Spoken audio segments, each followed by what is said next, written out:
السلام عليكم ورحمة الله وبركاته. ازيكم احبابي، عاملين ايه؟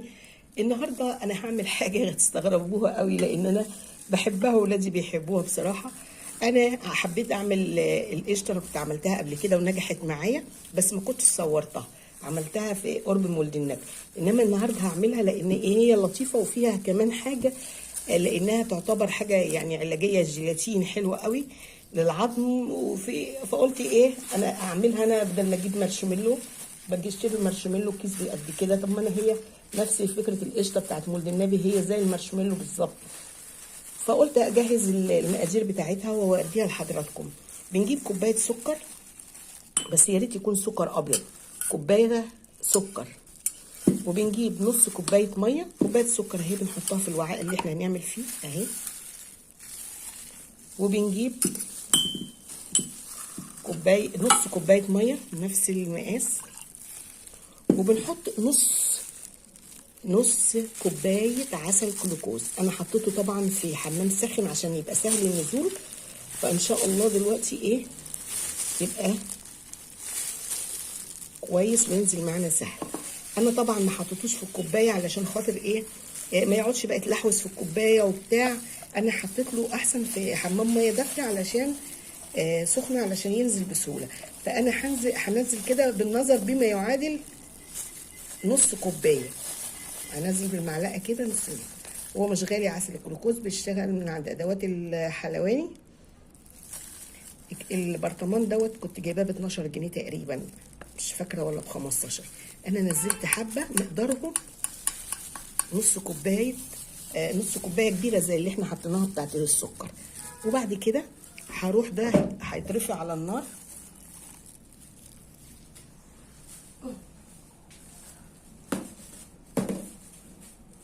بعد كده ده هستبعده شويه لسه لانه هيترفع على النار. بعدين اجيب 3 معالق كبار جيلاتين بودر، واحط عليهم ربع كوبايه ميه عاديه يعني الحنفيه يعني، وايه اركنهم برضو على جنب.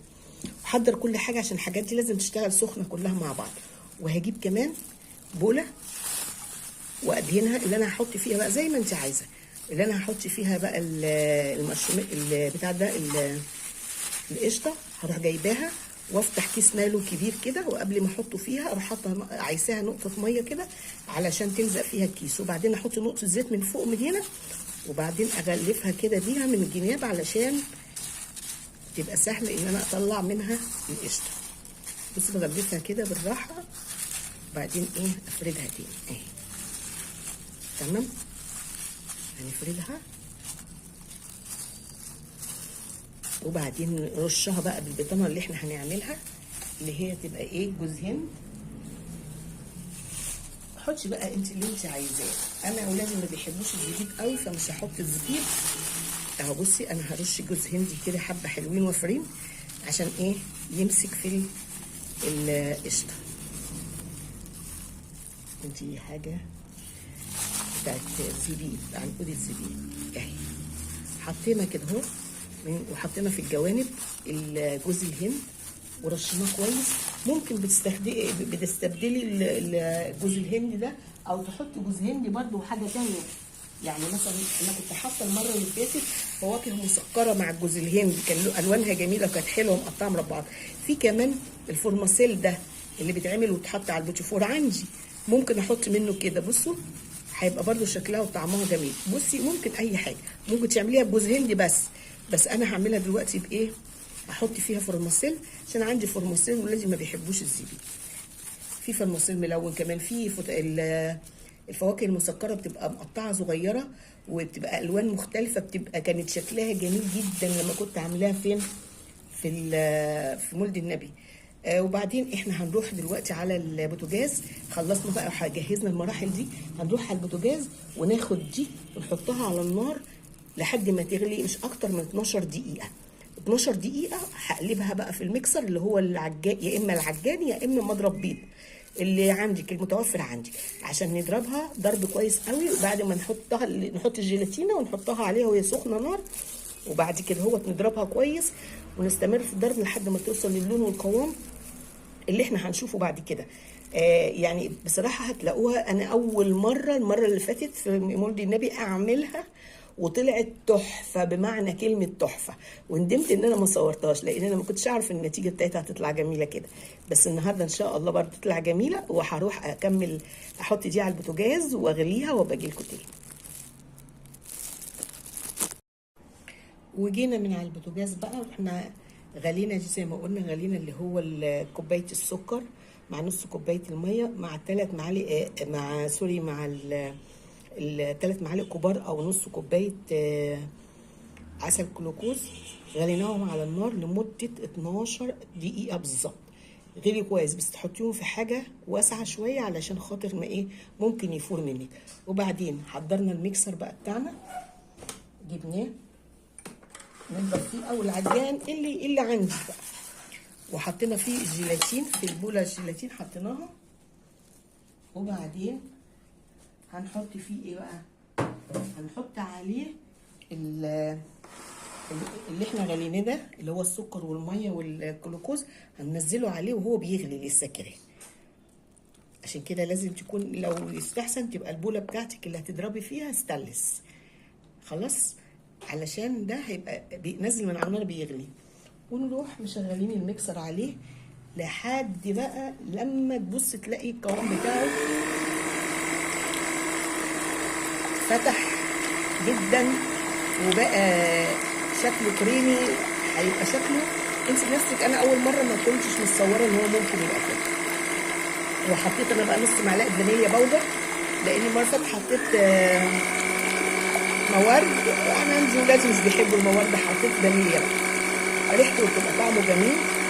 هتشوفي بقى لما يفتح هيبقى لونه جميل جدا وبياضه هيبقى شاهق.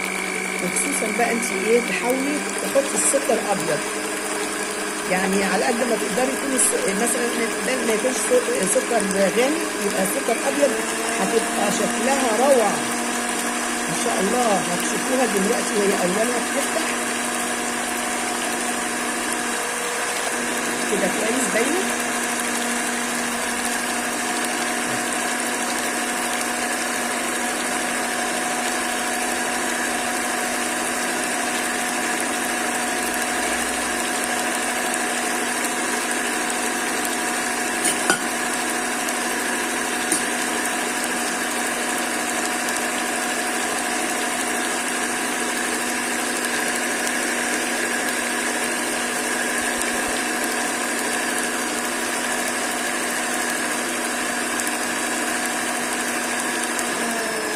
نخلي بقى على الاخر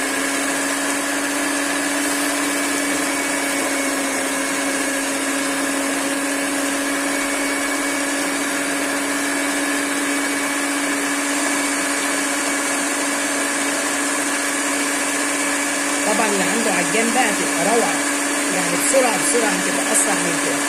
بس هو ده الحمد لله على كل حال طبعا كويس قوي كده، يعني بس هتبقى برضه نفس النتيجه،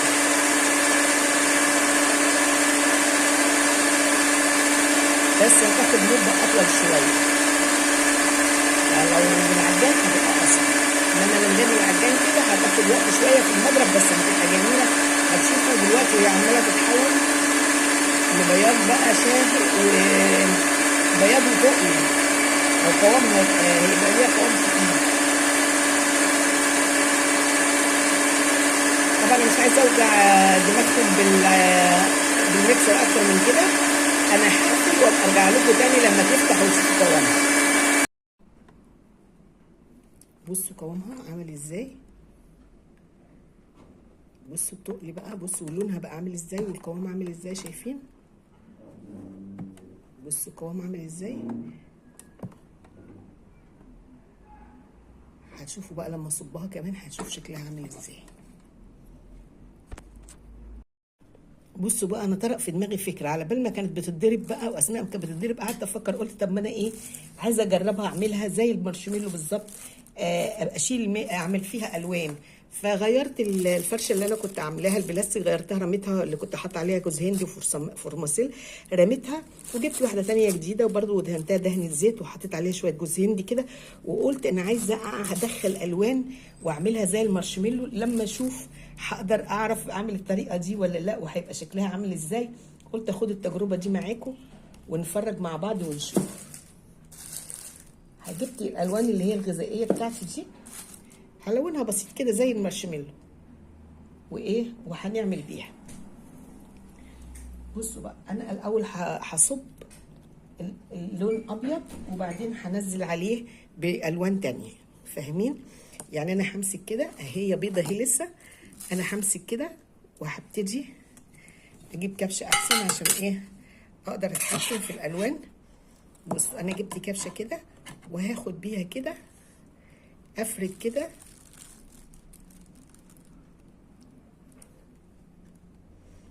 احط كده بطريقه نص دايره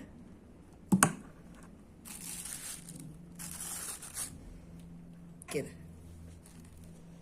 بحيث ايه الالوان تبقى متداخله مع بعضها. المارشميلو بيمسك في الكيس معاكم اهو، خدتي بالكم اهي. امسكه بايدي كده واشتغل كده واحط هنا برضو. بصوا يعني عايزه اخلي اماكن واماكن محطوط فيها ابيض واماكن مش محطوط فيها ابيض.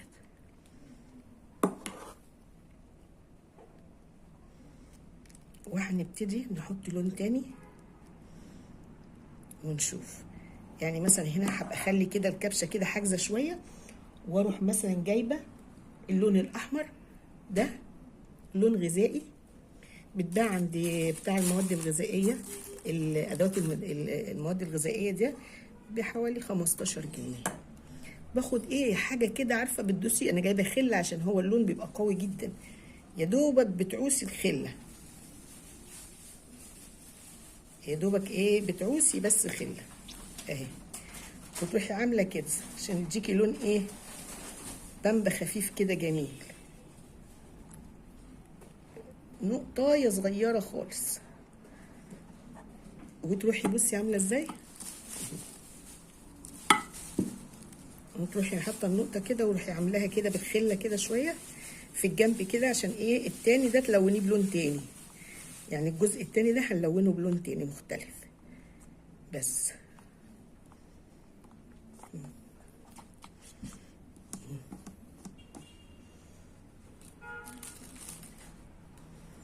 بصوا بقى هنمزجه كده. يعني النقطة طلعت كبيرة شوية، أنا كنت عايزاها تبقى خفيفة أو يعني كده.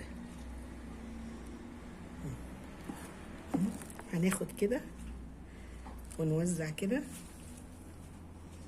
برضو اللون ده.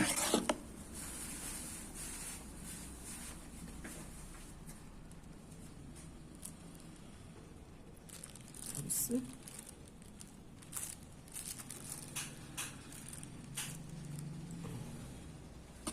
جميل جميل.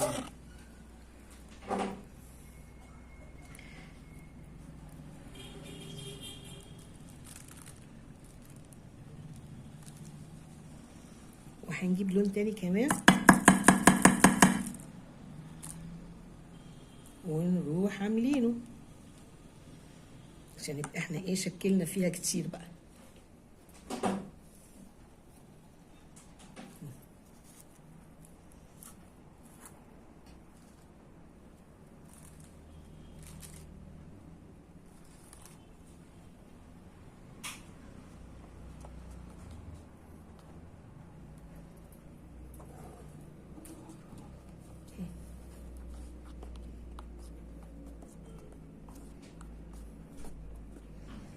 بس انتوا خلي بالكم ان الالوان دي بتبقى قويه زي يعني قويه قوي. يعني بصي يا دوبك بتعوسي الخله كده فتفوته بتلاقوها عملت معاكي لون جامد كده. وتروحي مسحاها كده وتروحي ملخبطه شويه كده بال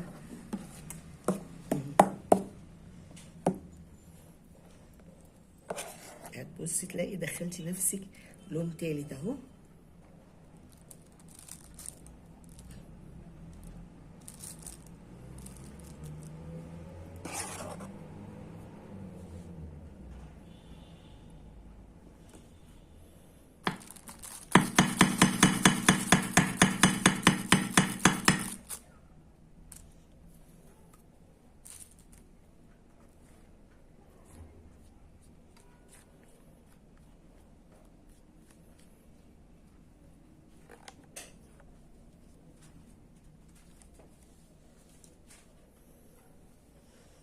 خلاص. هنيجي برضو هنا وهنجيب اللون الاصفر وهناخد نقطة برضو منه كده،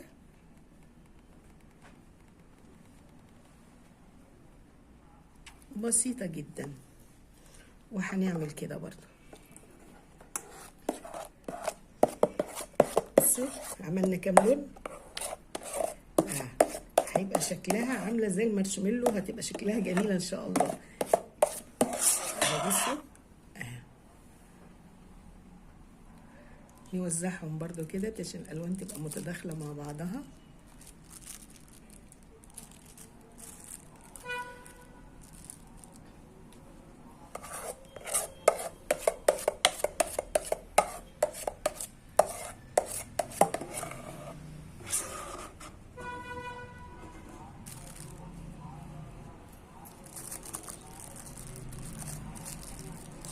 ممكن تروحي وتشيلي كده بالمعلقه في وسطهم كلهم بعد ما تحطي، بحيث ايه الالوان تمتزج وتروحي وتيجي معاكي زي ما انت عايزه، تحسي ان الالوان كلها بقت ايه ممتزجه.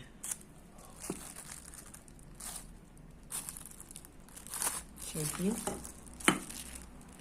انا بحاول احركها عشان تبقى الالوان بتاعتها ممتزجه مع بعضها. وبس هنحاول بقى بعد كده نتنزل اللي في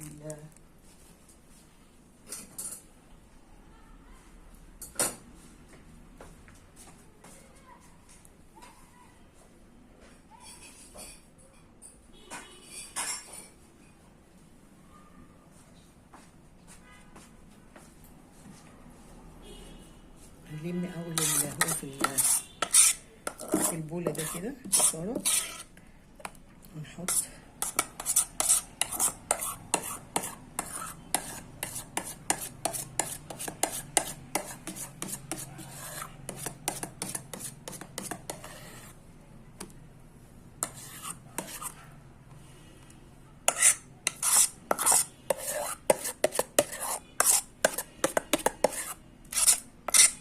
بس كده، ونروح مفضجين المغرفة دي كمان.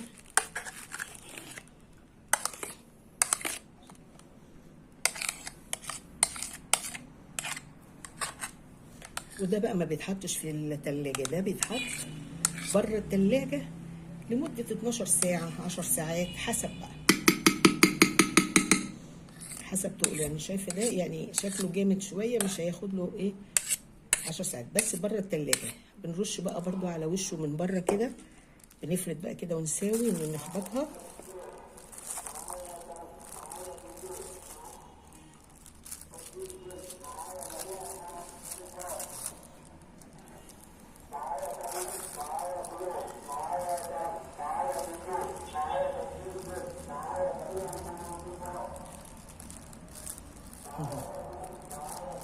اهو. ونجيب بقى بعد كده شويه جوز الهند، رشه جوز هند حلو كده محترمه برضو على الوش، علشان خاطر بقى عايزه بقى ترش زبيب رش. انا لغيت موضوع الزبيب والبتاع ده اسمه كنت هحطه ده الفورماسيل، ودخلت في موضوع تاني بقى على بال ما ضربتها غيرت رايي، قلت دخلت في موضوع ايه ان انا الونها عشان اعملها زي المارشميلو. طب ما نشوف التجربه دي معاكم هتبقى عامله ازاي.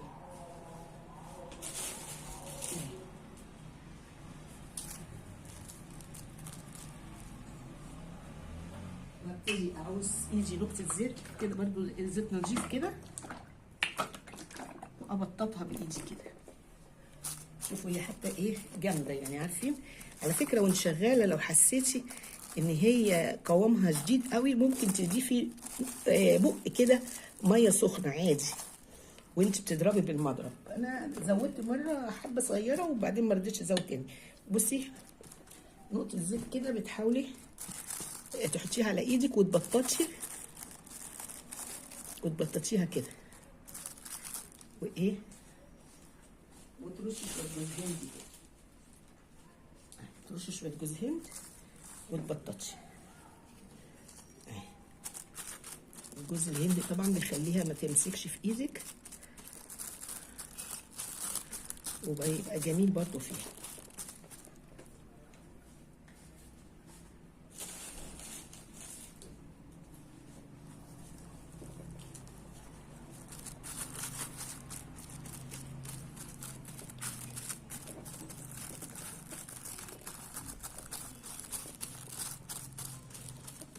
لو ضغطش عليها بالمعلقه كمان ايه يبقى افضل، عشان يبقى السطح له تسويه كده متساوي، عشان الحاجات اللي ابتدت تجمد كانت في القعر دي بردت شويه فشكلها ايه جامد، لكن هي هتبقى بصوا هتبقى شكلها جميل جدا لما تشوفوها.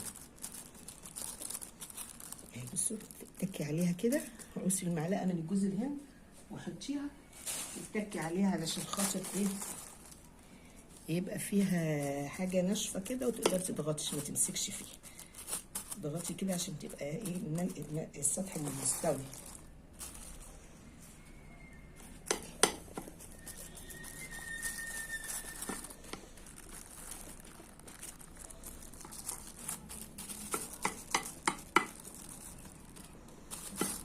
بعدين بقى تجيبي برضو كيس مدهون زيت كده بسيط،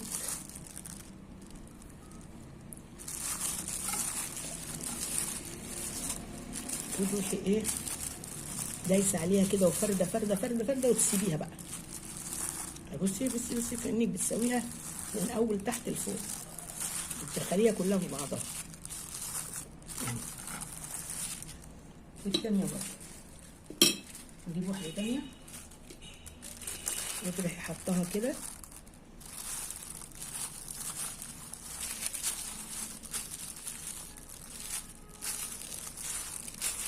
وبإيدك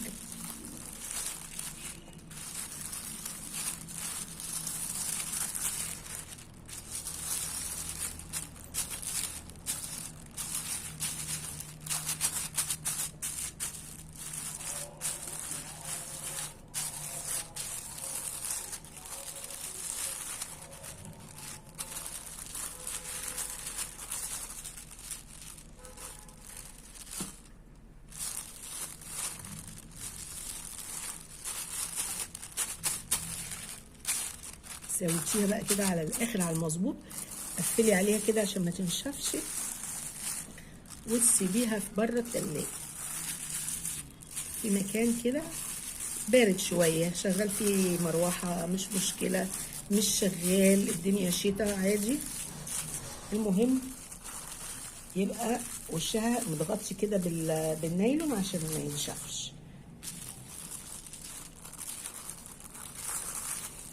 نقفلها كده من كل النواحي كده وتسيبيها.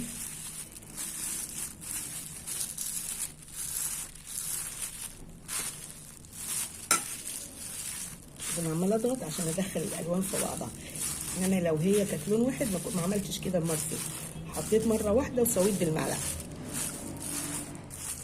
يلا هقطعها ولما تجمد وتطلع هوريكم ان شاء الله تعجبكم. السلام عليكم ورحمه الله.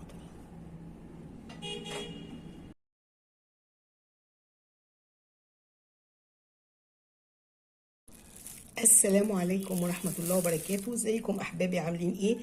النهارده انا هعمل حاجة هتستغربوها قوي لان انا بحبها وولادي بيحبوها بصراحة.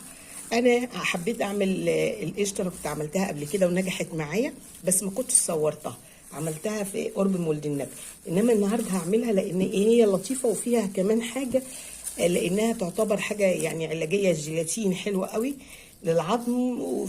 فقلت ايه انا اعملها انا بدل ما اجيب مارشميلو، باجي اشتري المارشميلو كيس قد كده، طب ما انا هي نفس فكره القشطه بتاعت مولد النبي هي زي المارشميلو بالظبط. فقلت اجهز المقادير بتاعتها واوديها لحضراتكم. بنجيب كوبايه سكر، بس يا ريت يكون سكر ابيض، كوبايه سكر، وبنجيب نص كوبايه ميه، كوبايه سكر اهي بنحطها في الوعاء اللي احنا هنعمل فيه اهي، وبنجيب نص كوبايه ميه نفس المقاس، وبنحط نص كوبايه عسل جلوكوز. انا حطيته طبعا في حمام ساخن عشان يبقى سهل النزول، فان شاء الله دلوقتي ايه يبقى كويس وينزل معانا سهل.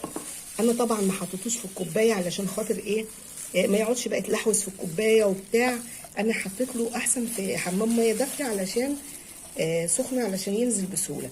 فانا هنزل كده بالنظر بما يعادل نص كوبايه، هنزل بالمعلقه كده نص. هو مش غالي عسل الجلوكوز، بيشتغل من عند ادوات الحلواني البرطمان دوت كنت جايباه ب 12 جنيه تقريبا، مش فاكره ولا ب 15. انا نزلت حبه مقدارهم نص كوبايه، نص كوبايه كبيره زي اللي احنا حطيناها بتاعت السكر. وبعد كده هروح ده هيترفع على النار.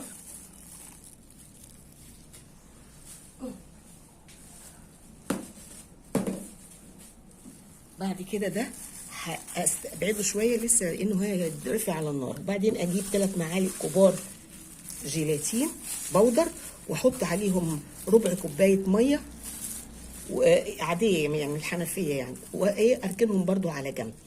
احضر كل حاجه عشان الحاجات دي لازم تشتغل سخنه كلها مع بعض. وهجيب كمان بوله وادهنها اللي انا هحط فيها بقى زي ما انت عايزه، اللي انا هحط فيها بقى المشروم بتاع ده القشطه. هروح جايباها وافتح كيس نايلون كبير كده، وقبل ما احطه فيها اروح حاطه عايزاها نقطه ميه كده علشان تلزق فيها الكيس. وبعدين احط نقطه زيت من فوق من هنا، وبعدين اغلفها كده بيها من الجناب علشان تبقى سهل ان انا اطلع منها القشطه. بص بغلفها كده بالراحه، وبعدين ايه افردها تاني اهي. تمام، هنفردها وبعدين نرشها بقى بالبطانه اللي احنا هنعملها اللي هي تبقى ايه جوز هند. حطي بقى انت اللي انت عايزاه. انا اولادي ما بيحبوش الزبيب قوي فمش هحط الزبيب اهو. بصي انا هرش جوز هندي كده حبه حلوين وفرين عشان ايه يمسك في القشطه.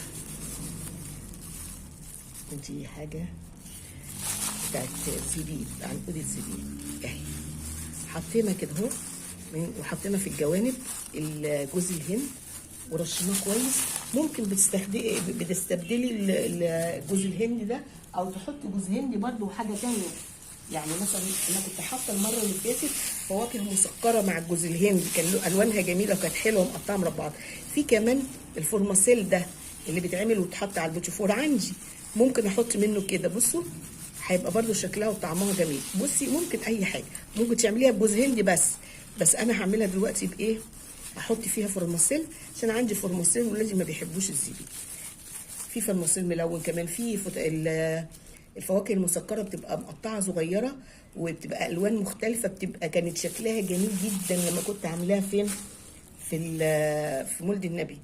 وبعدين احنا هنروح دلوقتي على البوتاجاز. خلصنا بقى وجهزنا المراحل دي، هنروح على البوتاجاز وناخد دي ونحطها على النار لحد ما تغلي، مش اكتر من 12 دقيقه.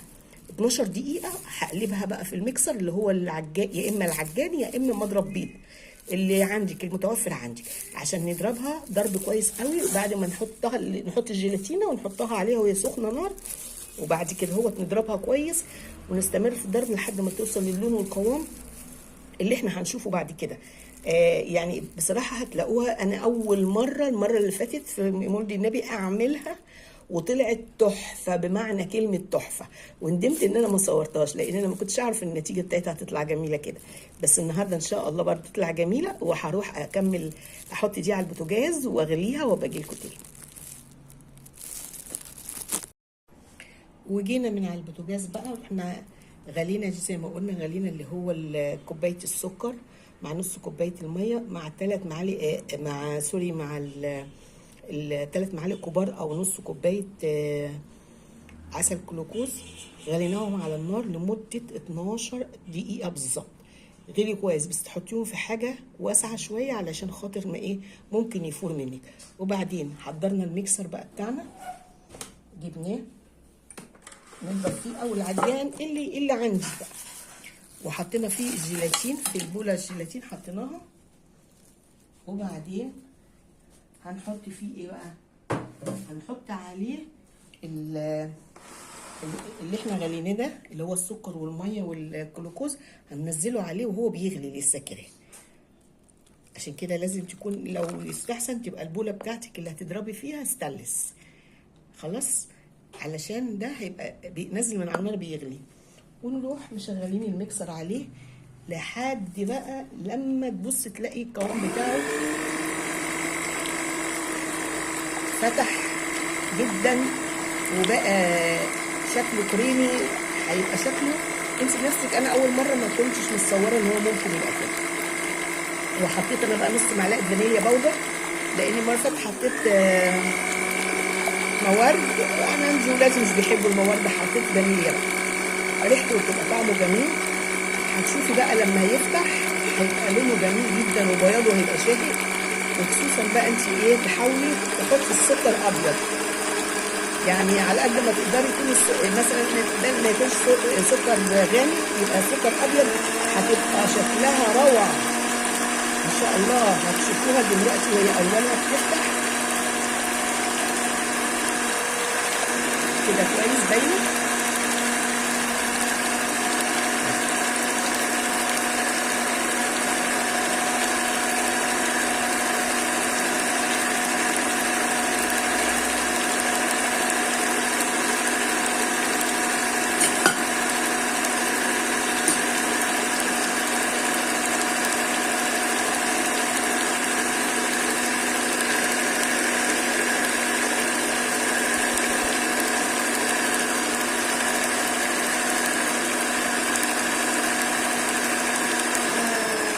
نخلي بقى على الاخر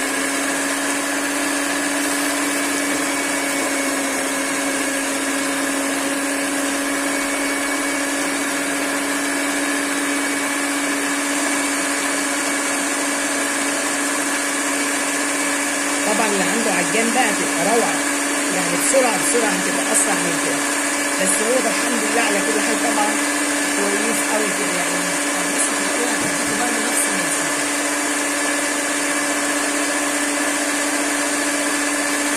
بس هتاخد مده اطول شويه، يعني لو بالعجان هتبقى اسرع، انما من غير العجان كده هتاخد وقت شويه في المضرب، بس هتبقى جميله. هتشوفوا دلوقتي وهي عماله تتحول لبياض بقى شاهق وبياض وتقل، او قوامها هيبقى ليها قوام تقيل. طبعا مش عايزه اوجع دماغكم بالميكسر اكتر من كده، انا هقفل وابقى ارجع لكم تاني لما تفتح وتشوفوا قوامها. بصوا قوامها عامل ازاي، بصوا التقل بقى، بصوا لونها بقى عامل ازاي والقوام عامل ازاي، شايفين؟ بصوا القوام عامل ازاي. هتشوفوا بقى لما اصبها كمان هتشوف شكلها عامل ازاي. بصوا بقى انا طرق في دماغي فكره، على بال ما كانت بتتضرب بقى واثناء ما كانت بتتضرب قعدت افكر، قلت طب ما انا ايه عايزه اجربها اعملها زي المارشميلو بالظبط، ابقى اعمل فيها الوان. فغيرت الفرشه اللي انا كنت عاملاها البلاستيك، غيرتها رميتها، اللي كنت حاطه عليها جوز هندي وفورماسيل رميتها، وجبت واحده ثانيه جديده وبرده دهنتها دهنه زيت وحطيت عليها شويه جوز هندي كده، وقلت انا عايزه هدخل الوان واعملها زي المارشميلو، لما اشوف هقدر اعرف اعمل الطريقه دي ولا لا وهيبقى شكلها عامل ازاي. قلت اخد التجربه دي معاكم ونفرج مع بعض ونشوف. جبت الالوان اللي هي الغذائيه بتاعتي دي، هلونها بسيط كده زي المارشميلو وايه وهنعمل بيها. بصوا بقى انا الاول هصب اللون ابيض وبعدين هنزل عليه بالوان تانية، فاهمين؟ يعني انا همسك كده اهي بيضه اهي لسه، انا همسك كده وهبتدي اجيب كبشه احسن عشان ايه اقدر اتحكم في الالوان. بصوا انا جبت كبشه كده وهاخد بيها كده افرد كده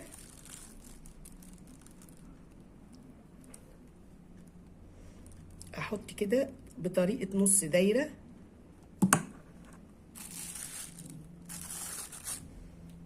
كده، بحيث ايه الالوان تبقى متداخله مع بعضها. المارشميلو بيمسك في الكيس معاكم اهو، خدتي بالكم اهي، امسكه بايدي كده واشتغل كده واحط هنا برضو. بصوا يعني عايزه اخلي اماكن واماكن محطوط فيها ابيض واماكن مش محطوط فيها ابيض.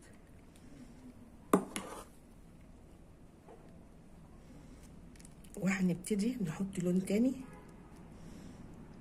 ونشوف.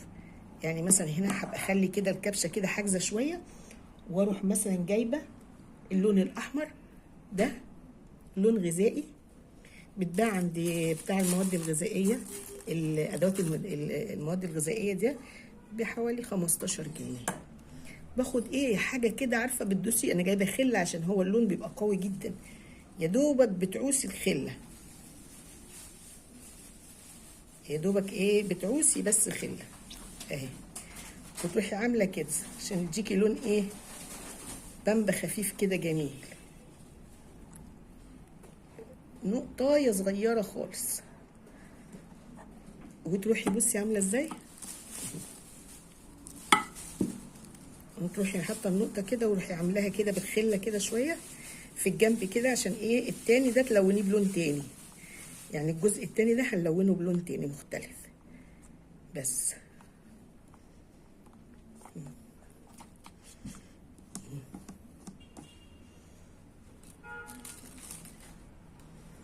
بصوا بقى هنمزجه كده، هي النقطة طلعت كبيرة شوية، أنا كنت عايزاها تبقى خفيفة أوي يعني كده. هناخد كده ونوزع كده برضو اللون ده،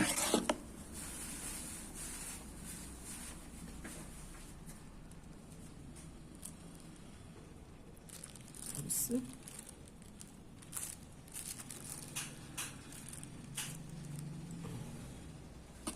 جميل جميل.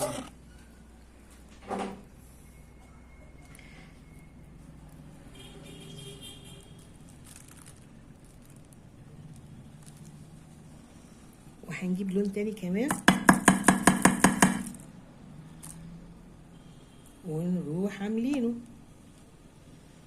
عشان يبقى احنا ايه شكلنا فيها كتير بقى.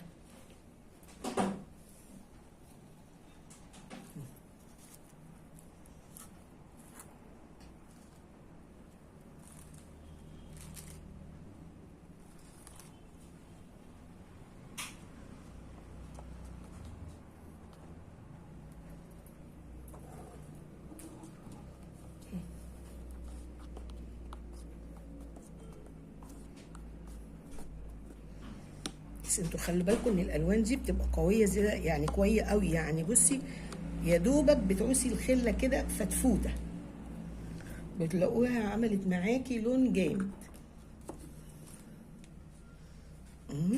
كده، وتروحي مسحها كده وتروحي ملخبطه شويه كده بال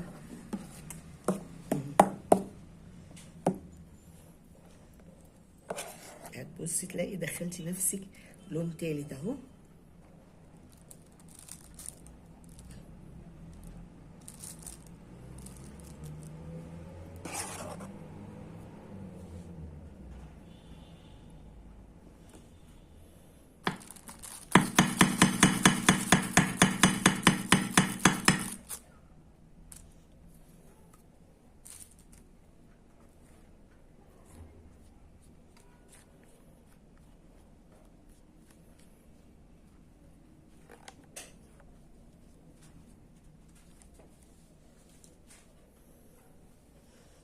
خلاص هنيجي برضو هنا وهنجيب اللون الاصفر وهناخد نقطة برضو منه كده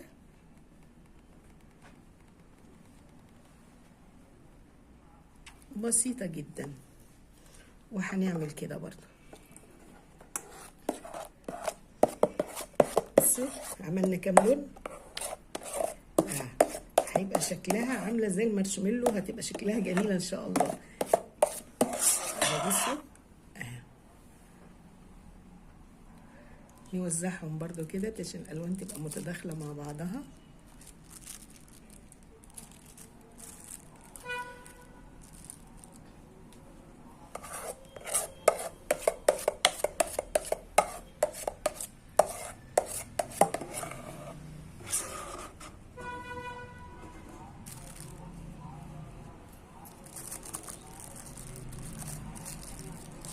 ممكن تروحي وتيجي كده بالمعلقه في وسطهم كلهم بعد ما تحطي، بحيث ايه الالوان تمتزج وتروحي وتيجي معاكي زي ما انت عايزه، تحسي ان الالوان كلها بقت ايه ممتزجه.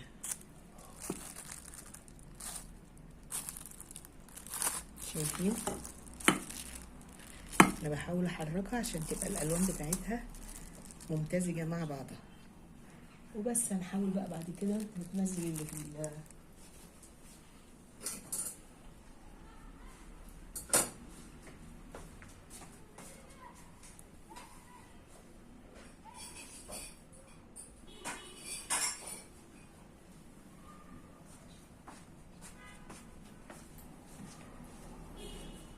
هنلم اول اللي هو في البوله ده كده شطاره، ونحط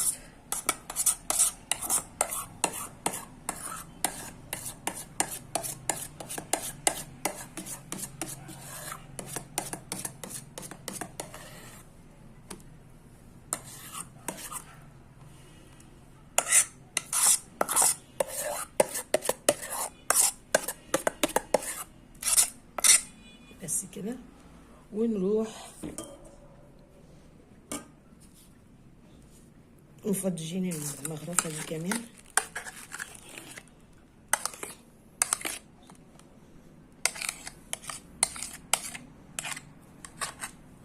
وده بقى ما بيتحطش في التلاجة، ده بيتحط بره التلاجة لمدة 12 ساعة 10 ساعات حسب بقى، حسب تقول. يعني شايفة ده يعني شكله جامد شوية، مش هياخد له ايه 10 ساعات بس بره التلاجة. بنرش بقى برضو على وشه من بره كده، بنفرد بقى كده ونساوي ونخبطها.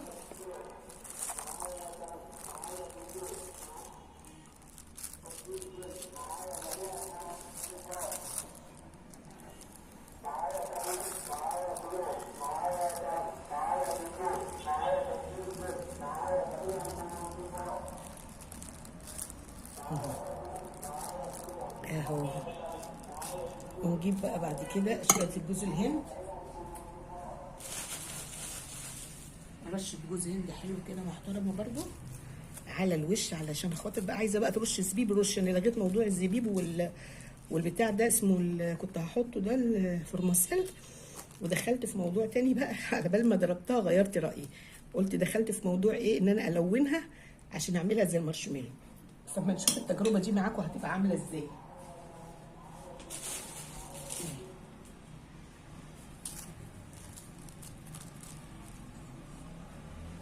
وابتدي اعوز يجي نقطه زيت كده برضو، الزيت نضيف كده، وابططها بايدي كده. شوفوا هي حتى ايه جامده يعني، عارفين على فكره وانت شغاله لو حسيتي ان هي قوامها شديد قوي ممكن تضيفي بق كده ميه سخنه عادي وانت بتضربي بالمضرب. انا زودت مره حبه صغيره وبعدين ما رضيتش ازود تاني. بصي نقطه زيت كده بتحاولي تحطيها على ايدك وتبططيها كده، وايه وترشي شويه جوز هند كده، ترشي شويه جوز هند وتبططي. جوز الهند طبعا بيخليها ما تمسكش في ايدك، ويبقى جميل برضو فيها.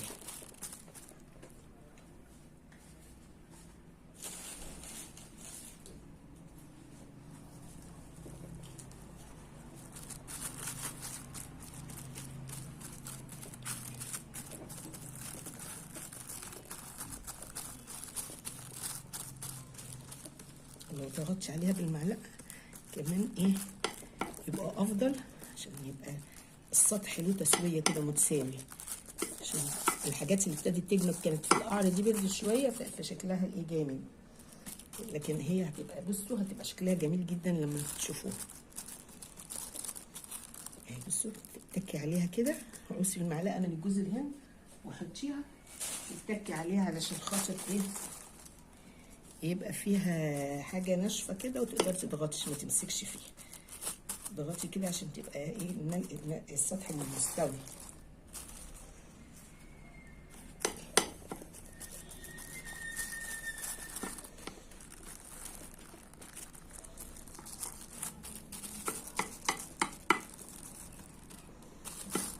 بعدين بقى تجيبي برضو كيس مدهون زيت كده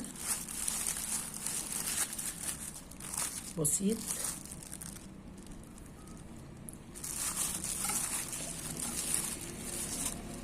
وتروحي ايه دايسه عليها كده وفرده فرده فرده فرده وتسيبيها بقى.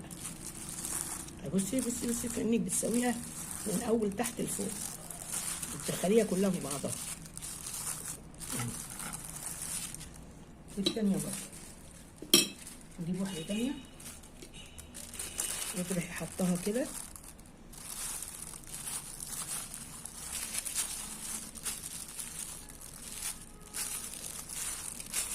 وبإيدك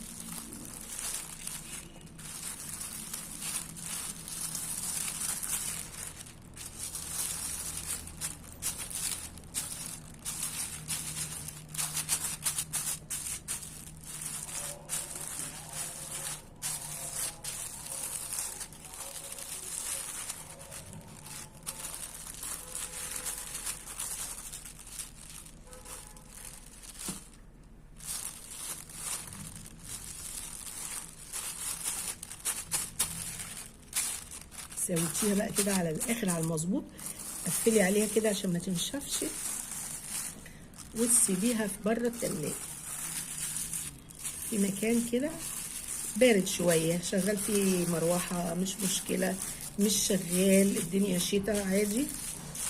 المهم يبقى وشها متغطي كده بالنايلون عشان ما ينشفش. نقفلها كده من كل النواحي كده وتسيبيها.